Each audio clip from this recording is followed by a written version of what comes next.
कभी कभी सबसे छोटे दिल सबसे बड़ी कहानियां लिखते हैं। ये कहानी है चीकू की, एक नन्हे खरगोश की, जिसकी दया ने पूरे जंगल को बदल दिया।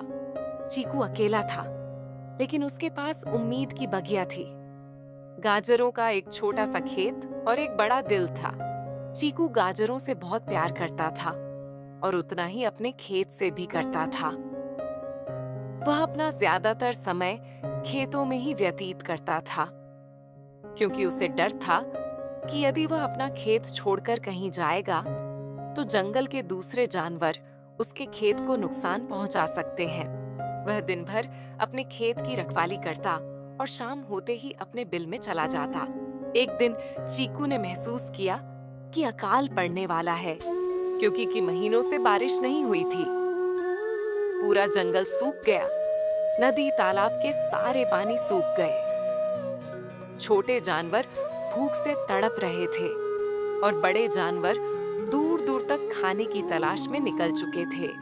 चीकू के पास कुछ ही गाजर बची थी। उसे भविष्य की चिंता सताने लगी, क्योंकि उसे पता था कि इतने गाजर से वह पूरा अकाल नहीं बिता सकता था। वह भगवान से प्रार्थना करने लगा कि कहीं से कुछ और खाने की व्यवस्था हो जाए, लेकिन उसे कहीं से कुछ उम्मीद नहीं दिख रही थी। वह थक हार कर अपना भविष्य भगवान के भरोसे छोड़ दिया। एक दिन वह अपने खेत में आराम कर रहा था, तभी उसे कुछ गिरने की आवाज सुनाई दी। वह तुरंत उस तरफ तेजी से भागा। वहां पहुंचकर उसने देखा कि एक नन्ही सी चिड़िया जमीन पर पड़ी थी।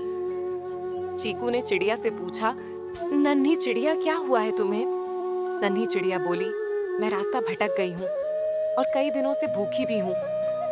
चीकू उसकी परिस्थिति तुरंत समझ गया और उसे अपने बिल के पास ले गया, जहां उसने अपनी आखिरी गाजर रखी थी। चीकू ने चिड़िया को खाने के लिए अपनी गाजर दे दी। पहले चिड़िया ने थोड़ा संकोच किया, लेकिन चीकू के जोर देने पर चिड़िया गाजर खाने के लिए राजी हो गई। वह कई दिनों से भूखी थी, इसलिए उसने बहुत जल्दी जल्दी सारा गाजर खा ली। गाजर खाने के बाद वह थोड़ा अच्छा महसूस करने लगी। चीकू ने उसका ख्याल बहुत अच्छी तरह से रखा। जब वह पूरी तरह से ठीक हो गई, तो वह अपने घर के लिए निकल गई। चीकू खाने के लिए पूरे जंगल में इधर उधर भटकने लगा, लेकिन उसे कुछ भी खाने के लिए नहीं मिला।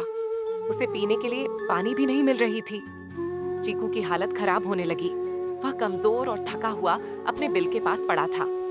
तभी नन्ही चिड़िया वहां आ गई। चीकू की हालत देखकर चिड़िया समझ गई कि इसने कई दिनों से कुछ खाया पिया नहीं है, इसलिए इसकी ऐसी हालत हुई है। चिड़िया तुरंत उड़ी और जंगल के दूसरे जानवरों से मदद मांगने लगी। चिड़िया ने उन जानवरों को चीकू की दया की कहानी सुनाई, जिसके वजह से वे चीकू की सहायता करने के लिए राजी हो गए। चिड़िया उन्हें लेकर चीकू के पास आई। उन जानवरों को देखकर चीकू बहुत खुश हुआ। सभी जानवरों ने अपने पास से एक एक गाजर चीकू को दे दिया। चीकू उन गाजरों को खाकर बहुत अच्छा महसूस करने लगा और वह तरोताजा हो गया। चीकू ने सभी जानवरों को धन्यवाद बोला। वह बहुत खुश था, क्योंकि उसके पास एक परिवार था जो उसके सुख दुख में उसके साथ रहेगा। चीकू को फिर से स्वस्थ देखकर सभी जानवर खुशी से झूमने लगे। छोटा सा दिल बड़ी सी दुनिया बदल सकता है। इसीलिए प्यार बांटो, मदद करो, क्योंकि यही सबसे बड़ी शक्ति है। अंत तक देखने के लिए धन्यवाद। ऐसी और मजेदार वीडियो देखने के लिए चैनल को सब्सक्राइब करें और बेल आइकन को दबाना न भूलें।